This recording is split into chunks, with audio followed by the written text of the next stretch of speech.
Assalamualaikum warahmatullahi wabarakatuh. Saya Rizaldi Ahmad Biben dari Prodi MHUC.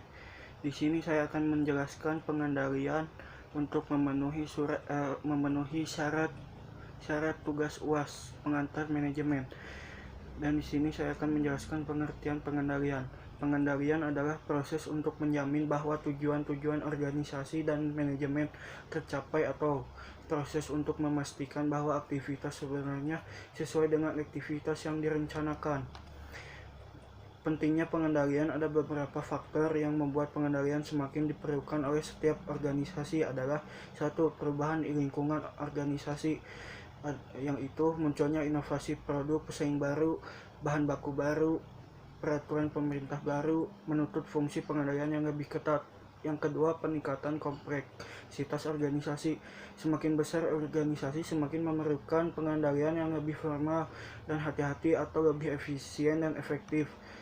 Yang ketiga, kesalahan-kesalahan. Sistem pengendalian kemungkinan manajer mendeteksi kesalahan-kesalahan sebelum menjadi kritis. Yang keempat, kebutuhan manajer untuk mendelegasikan wewenang, yaitu satu-satunya cara manajer untuk menentukan apakah bawahan telah melakukan tugas-tugas yang telah dilimpahkan kepadanya adalah dengan mengimplementasikan sistem pengendalian. Di sini ada jenis-jenis pengendalian, yaitu waktu pengendalian, objek pengendalian, subjek pengendalian, dan cara mengumpulkan fakta-fakta guna pengendalian. Di sini ada langkah-langkah dalam proses pengendalian. Proses pengendalian adalah proses pengukuran kinerja aktual membandingkan dengan sebuah pedoman dan menempuh tindakan koreksi bila terjadi penyimpangan.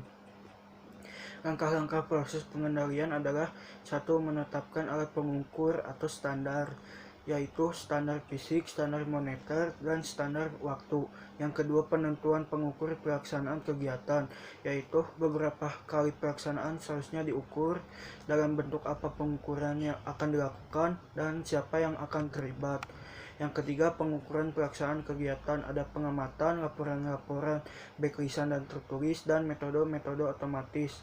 Yang keempat, membandingkan pelaksanaan dengan standar dan analisa penyimpangan, yaitu mengidentifikasi penyebab terjadinya penyimpangan. Yang kelima, pengambilan tindakan koreksi, yaitu mengubah standar, mengubah pengukuran pelaksanaan, mengubah cara dalam menganalisa.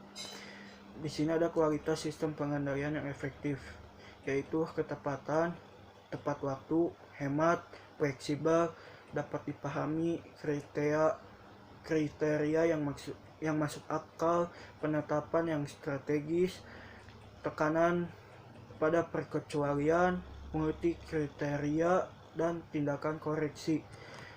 Alat bantu pengendalian manajerial adalah manajemen by exception,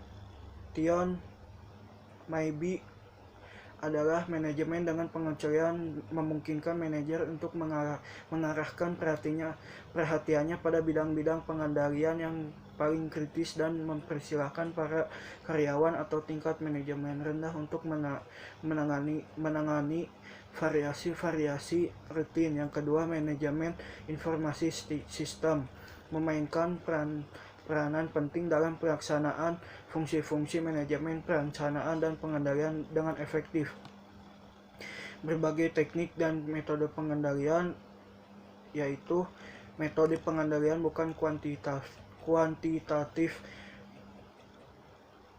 dan ada beberapa teknik-teknik yang digunakan: pengamatan, inspeksi teratur dan langsung, pelaporan lisan dan tertulis, evaluasi pelaksanaan, diskusi antar manajer dan bawahan.